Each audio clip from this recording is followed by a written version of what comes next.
علی عدالت کے معاملات میں شدت اور سختی سے پیش آتا تھا، کیونکہ آپ جانتے ہیں عدالت کی دو قسمیں ہیں، ایک فردی اور ذاتی عدالت، ایک اجتماعی عدالت۔ فردی جیسے ایک قاضی کا منصب قضاوت پر فائز ہونے کے لیے عادل ہونا ضروری ہے، ایک شاہد کا گواہ بننے کے لیے عادل ہونا ضروری ہے، ایک پیش نماز کا خطیب جمعہ و جماعت بننے کے لیے عادل ہونا ضروری ہے۔ یہ سب فردی عدالت ہے، ذاتی عدالت ہے۔ علی کی فردی عدالت سے کسی کو اختلاف نہیں تھا، علی بچپن سے متقی تھا، پرہیزگار تھا، عادل تھا۔ دشمنی تھی علی کی اجتماعی عدالت سے۔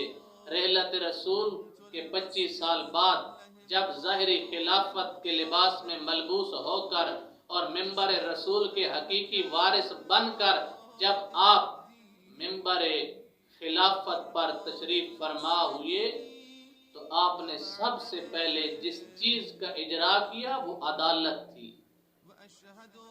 یہ اجتماعی عدالت جس کو آپ نے معاشرے میں رائج کرنے کی کوشش کی، یہی عدالت کی وجہ سے لوگ آپ کے دشمن ہو گئے۔ اور آپ فرمایا کرتے تھے کہ ہر دور میں ہر حاکم کی رعیت اس کے ظلم کی وجہ سے اس کے مخالف ہوئی، لیکن میں وہ حاکم ہوں جس کی رعیت اس کی عدالت کی وجہ سے اس کی دشمنی پہ اتر آئی۔ فرمایا کرتے تھے کہ ایک معاشرے کو اگر درست سمت پر لانا ہے اور اس کی اصلاح کرنی ہے تو اس معاشرے کی فقط ایک ہی دوا ہے، وہ ہے عدالت کا نفاذ۔ عدل و انصاف کے اوپر زور دیتے ہوئے آپ حدیث مبارکہ بیان کرتے تھے، فرماتے تھے لوگوں میرے رسول نے فرمایا کہ حکومت کفر کے ساتھ تو قائم رہ سکتی ہے مگر ظلم و ناانصافی کے ساتھ کبھی قائم نہیں رہ سکتی۔ آپ نے اپنے دور حکومت میں مختلف عہدیداروں اور گورنروں کو خط لکھے جس میں آپ نے عدالت کے اجرا پر تاکید فرمائی۔ عثمان بن حنیف جو آپ کی طرف سے بصرہ کا گورنر منتخب تھا، مولا کو پتہ چلا کہ عثمان بن حنیف نے ایک دعوت میں شرکت کی جس میں مختلف قسم کے کھانے دسترخوان پر سجائے گئے اور عمراء لوگ مدعو تھے، غریب اس دعوت سے محروم تھے، تو آپ نے سرزنش کے طور پر گورنر بصرہ عثمان بن حنیف کو خط لکھا۔ فرماتے ہیں میں کیسے مطمئن ہو کر اپنے آپ کو امیر المومنین کہلواؤں جبکہ میں زمانے کے ناخوشگوار حالات میں مومنین کا شریک حال نہ بنوں اور ایک سادہ زندگی گزار کر مومنین کے لیے نمونہ عمل نہ بنوں۔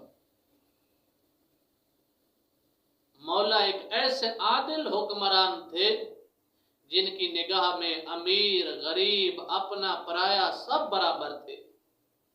اتنی شدت کے ساتھ عدالت کا اجرا کیا حتیٰ کہ آپ اگر تاریخ کی وارگردانی کریں تو سابقہ حکومتوں میں بیت المال میں سے جو کرپشن کی گئی تھی مولا نے اپنے دور حکومت میں وہ چوری شدہ سب مال واپس کیا اور فرمایا اگر میں کسی مال کو اس حالت میں دیکھوں کہ وہ مال کسی عورت کا حق مہر بن چکا ہے، اس مال سے کوئی کنیز خریدی جا چکی ہے، اگر وہ مال بیت المال سے تھا تو علی اس کو ہر صورت میں واپس لائے گا۔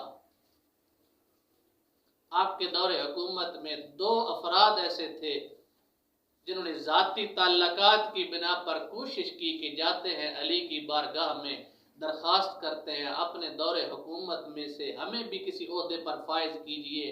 جب علی کی بارگاہ میں آتے ہیں کیا دیکھتے ہیں؟ مولا بیت المال کا حساب کرنے میں مصروف ہے۔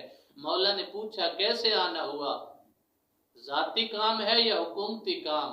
بتایا گیا ذاتی کام ہے۔ آپ نے فرمایا رکیے ٹھہریے، آپ نے کیا کام کیا؟ جو چراغ پہلے روشن تھا اس کو خاموش کیا، نیا چراغ جلایا۔ فرمایا اب آ جائیے۔ جب حاضر خدمت ہوئے تو آنے کا مقصد پوچھا، انہوں نے کہا پہلے یہ بتائیے کہ ہمارے آنے پر وہ چراغ خاموش کیوں کیا اور یہ چراغ روشن کیوں کیا؟ اللہ اکبر۔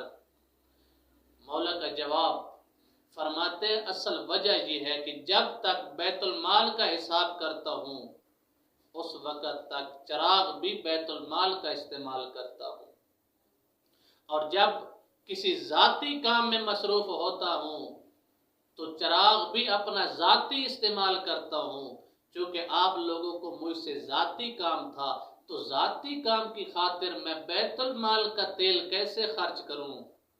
وہ دونوں افراد ایک دوسرے کی طرف دیکھ کر کہنے لگے جو اپنی ذات کی خاطر بیت المال میں سے ایک چلو تیل کا خرچ نہیں کرتا وہ ہمیں کیا دے گا۔ عقیل ابن ابی طالب مولا کا سگا بھائی کثیر العیال تھا، معاشی حالات بھی ٹھیک نہیں تھے، مولا سے درخواست کی آپ حاکم وقت ہے، بیت المال میں سے کچھ وظیفہ میرے لیے بڑھائیے تاکہ میرا گزر بسر آسانی سے ہو سکے۔ تو امام علیہ السلام نے کیا کیا، آگ میں ایک سلاخ کو گرم کیا، گرم کر کے فرمایا عقیل او میری طرف ہاتھ بڑھاؤ۔ عقیل نے ہاتھ بڑھایا تو وہ گرم شدہ سلاخ عقیل کے ہاتھ پہ رکھی، عقیل کی چیخ بلند ہوئی مجھے جلا رہے ہو۔ فرمایا اے عقیل تو اس آگ سے ڈر رہا ہے جس آگ کو میں نے مذاق کے طور پر روشن کیا، اور مجھے اس آگ کی طرف دھکیلنا چاہتا ہے جس آگ کو اس جبار نے اپنے غضب سے روشن کیا ہوگا۔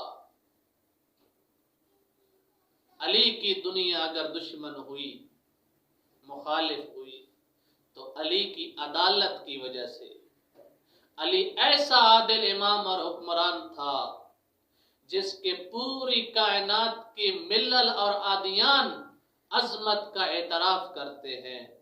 ایک عیسائی ادیب نے آپ کو انسانی عدالت کی آواز کا نام دیا، اور تاریخ کی طرف آرزوئے تمنا کا ہاتھ بڑھاتے ہوئے تاریخ کو مخاطب کر کے کہتا ہے اے تاریخ کیوں نہیں اپنے آپ کو دہراتی، کیوں نہیں بشریت کو دوبارہ علی ابن ابی طالب جیسا عادل حکمران دیتی۔ علی ابن ابی طالب عدالت اور انسان دوستی کا وہ چمکتا ہوا چہرہ جو ہر لحظہ انسانی چہرے پر جگمگا رہا ہے، ایک ایسی عدالت جس کا خون اس ماہ رمضان محراب مسجد میں ٹپکایا گیا، وہ ہر روز سورج کو بیدار کر کے کائنات کو پیغام دیتا ہے اے لوگو اگر مجھے مارا گیا ہے تو صرف عدالت کی وجہ سے۔ 19 ماہ رمضان علی کو ضرب لگی، 21 ماہ رمضان صدائے حق کو لبیک کہا، اور عدالت اپنے حقیقی محافظ اور حقیقی امین سے محروم ہو گئی۔ انا للہ و انا الیہ راجعون۔